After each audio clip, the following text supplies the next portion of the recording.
Hey everyone, welcome back to the channel where today we're going to be taking a look at the Era 3 Premium Heavy, the K1. Alright, so for those of you short on time, here is my quick overview. The K1 is the current season level 100 reward tank, so like always, it can be yours for as little as 2,000 gold and some elbow grease. And given that is the case, this one isn't one to shout about, in my opinion. This isn't one to rave about. It's not really one to get... Well, yeah. We'll get into it. I won't spoil it right now. Alright. This thing has the lowest alpha of all 3 rounds across the board in Era 3 for a premium. It also has the second lowest pen on its armor piercing rounds, and the only tank it beats is the MBT-70, which, as we all know, that's not really a big claim because the MBT-70, it has terrible pen. Everybody always wants the pen on the MBT-70 to be better. So the fact that the K1 only beats the MBT-70 is like, okay. Yeah. So, is the K1 worth getting? Yes, it is. And despite all I've said so far, it is a good tank because it does have a few tricks up its sleeve that do redeem it somewhat. And with that said, let's take a look at the K1 in a little bit more detail and rank it based on the premiums around it. Okay, so as of this video, we have 7 premium heavies in Era 3. The K1 has 476mm of pen on its standard rounds, 577mm on its gold rounds, and 270mm on its secondary. So the primary and gold are armor-piercing, fin-stabilized discarding sabot. The secondary is high explosive. The K1 will do an average of 500 alpha on its standard and gold rounds and 615 average alpha on its secondary rounds. That is the worst alpha performance for all premium heavies in Era 3. So the pen ranks it 6th and the alpha ranks it in last place, that's 7th. We'll carry on. It has 3,590 hit points, which is also the worst, but only by 10 hit points, so not massively last place, but still last place, so again that's 7th. It has an unboosted top speed of 65 kilometers an hour, which only beats the MBT-70 by 1 kilometer an hour, so therefore it is now 6th. It has 589 meters of view range, which is the best for Era 3 premium heavies, so that's a first place.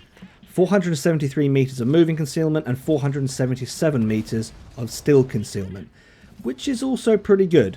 That brings it in 2nd place, and I have noticed that if you can look at the minimap right now, I'm getting wrecked right now, but if you look at the minimap, my view range is, for a heavy, is quite a lot bigger than my concealment, which, you know, that is unique.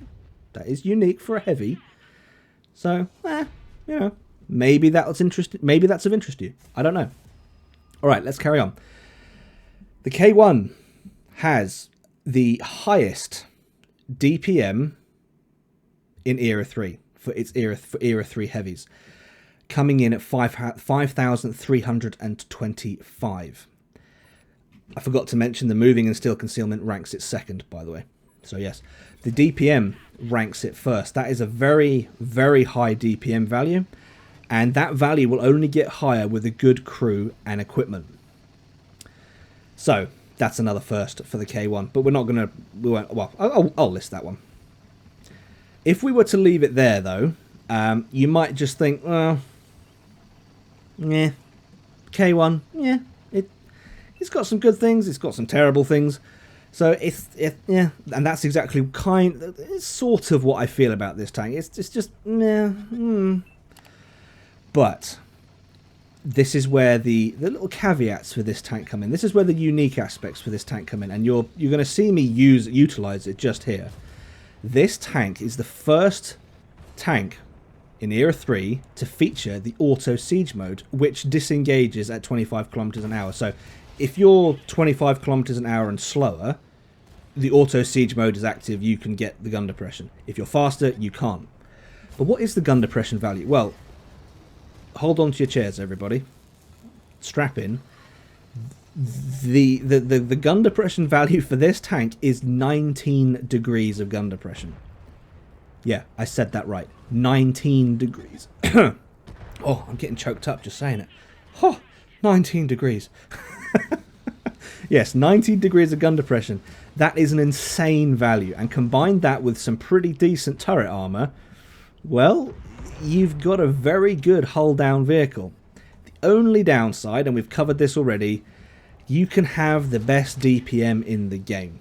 Same as you can have the biggest gun in the game. You can have the best anything in the game. Well, gun specifically here.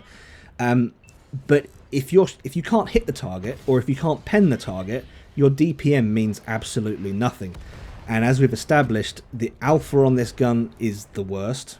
The pen is second worst. So, yeah.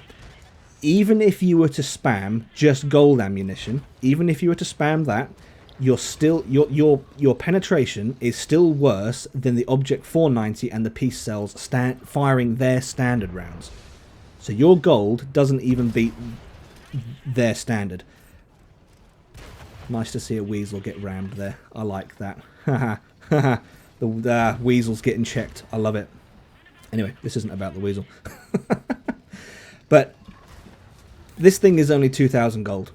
In theory, it's only 2,000 gold. So you can't expect too much from a 2,000 gold tank. So I think, it's not amazing. It has unique qualities, but it's not the best, which I think is absolutely fine. This thing isn't broken. It's not overpowered. This is a well-balanced tank. All right, let's take a look at the economy stats for the K1. So it has a 55% silver boost, 20% tank XP boost, 5% free XP boost, and finally a 10% crew XP boost. The tank and free XP boost there are pretty high for the era, so if that is of interest to you, then that's another reason for you to get this tank, if you want. So there you go. In summary then, is the K1 worth getting? For 2k gold, yes, absolutely.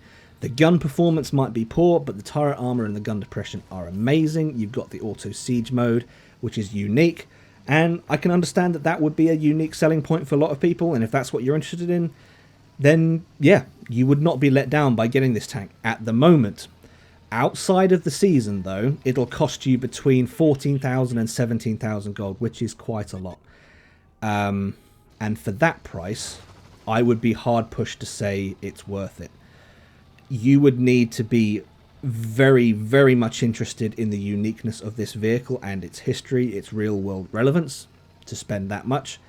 There are other premiums in the game. The piece cells, for example, is cheaper than, well, might be cheaper than this one. I don't actually know what the outside season price will be. 14,000 or 17,000. The piece cells is 14,000. So yeah, outside of the season, I would be hard pushed, but get it now when it's on discount. And if you do want it outside of the season, get it on a discount. Alright folks, that is all I've got for this video, so if you've enjoyed it, please leave it a like, if not a dislike, subscribe if you haven't already, and I'll catch you in the next one.